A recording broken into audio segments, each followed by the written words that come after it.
दूर।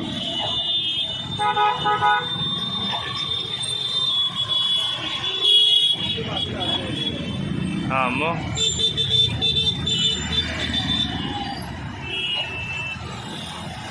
पुरस्कर माजी नगरसेविका शिवसेना उद्धव बाळासाहेब ठाकरे 83 नंबर बिल्डिंग इथे आणि ही बिल्डिंग मेन जंक्शनला आहे जिथे 4 रस्ता आहे आणि गाड्यांची वर्दळ आहे, बाजूला शाळा आहे।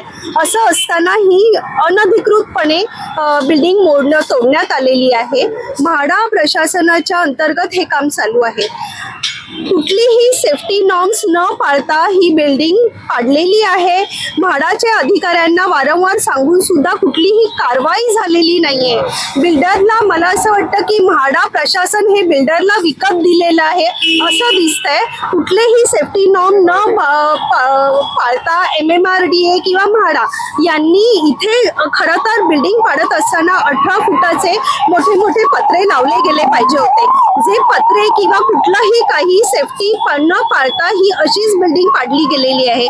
माझ्याकडे एक व्हिडिओ आहे, ती बिल्डिंग जेव्हा पूर्ण पाडण्यात आली आणि किती मोठा इथे धूर आणि सगळा दगड वगैरे बाहेर आलेले, मोठा अपघात झाला असता जो टाळला गेला। पण बऱ्याचशा गाड्या इथे एकमेकांना आदळल्या गेल्या, दगड लोकांच्या अंगावर आलेले होते। त्या क्षणी एवढी मोठी दुर्घटना झाली असती आणि मग जर ही दुर्घटना झाली असती तर याला जबाबदार कोण होतं?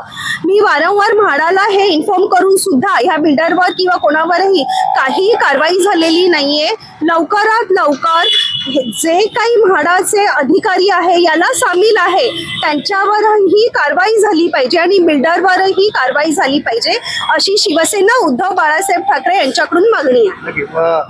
काय सांगाल आपण एकत्रित आपण पाठपुरावा करता इथे ह्या प्रकारे जे दृश्य आहे, कारण की तोडण्या अगोदर सेफ्टी असणं गरजेचं आहे।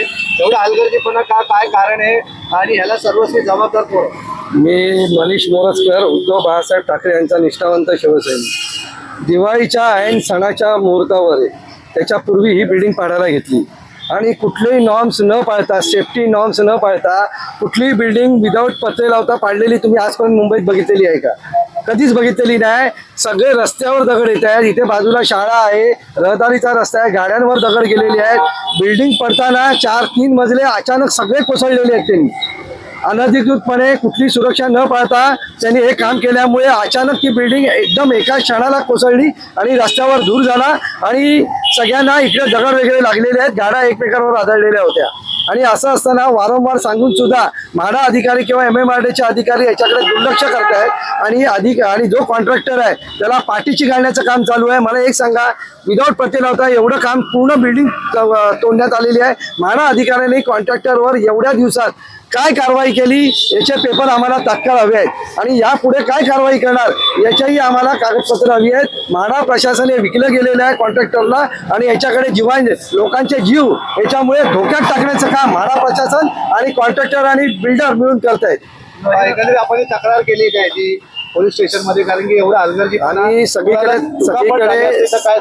सगळीकडे तक्रार केलेली आहे। म्हाडाच्या अधिकाऱ्यांना फोन लावलेला आहे, हे बघा उचलत नाहीये म्हाडाचे अधिकारी।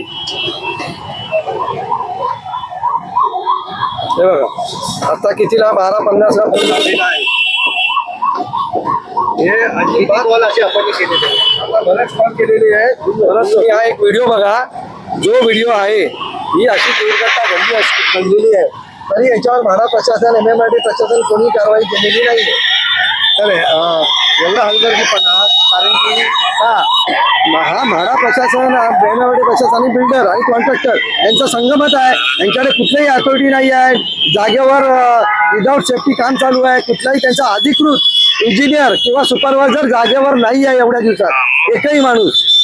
नेहरूनगरच्या लोकांना काय मत आहे?